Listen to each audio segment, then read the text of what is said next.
بات نہیں کرتا.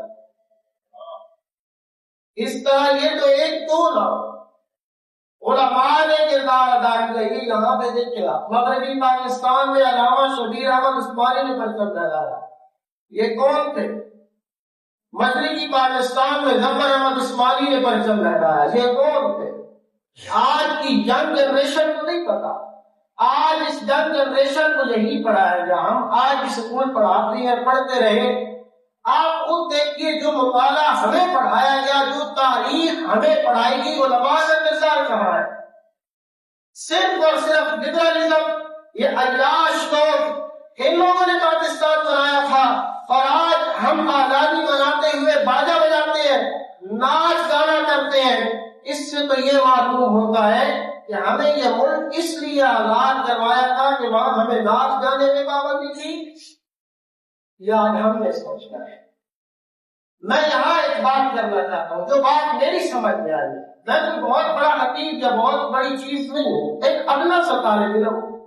لیکن ایک بات جو میری سمجھ میں آئی ہے کہ علماء کا کردار چھپانے کا مقصد یہی تھا.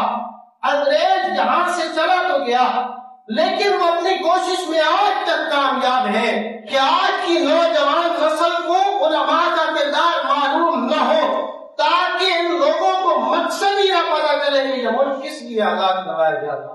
پاکستان کا مطلب کیا؟ یہ لا الہ الا اللہ ہمیں کیا بتا؟ اللہ کے سوا کوئی الہ نہیں. الہ کون ہے؟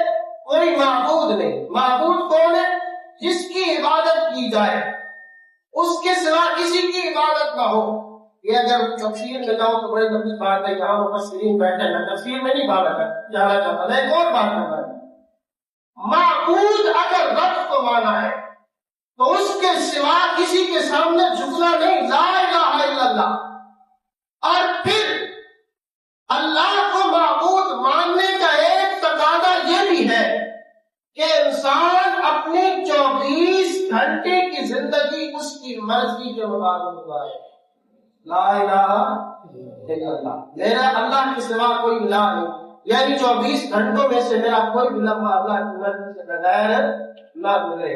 قائد اعظم نے یہی نعرہ لگوایا تھا. اور پھر آخری بات کرتا ہوں. قائد اعظم کو جب کہا گیا کہ اس ملک کو چلانے کے لیے ایک نظام ہونا چاہیے، نظام کو چلانے کے لیے کچھ رولز ہونے چاہیے. آپ ایک گھر کی مثال لیں.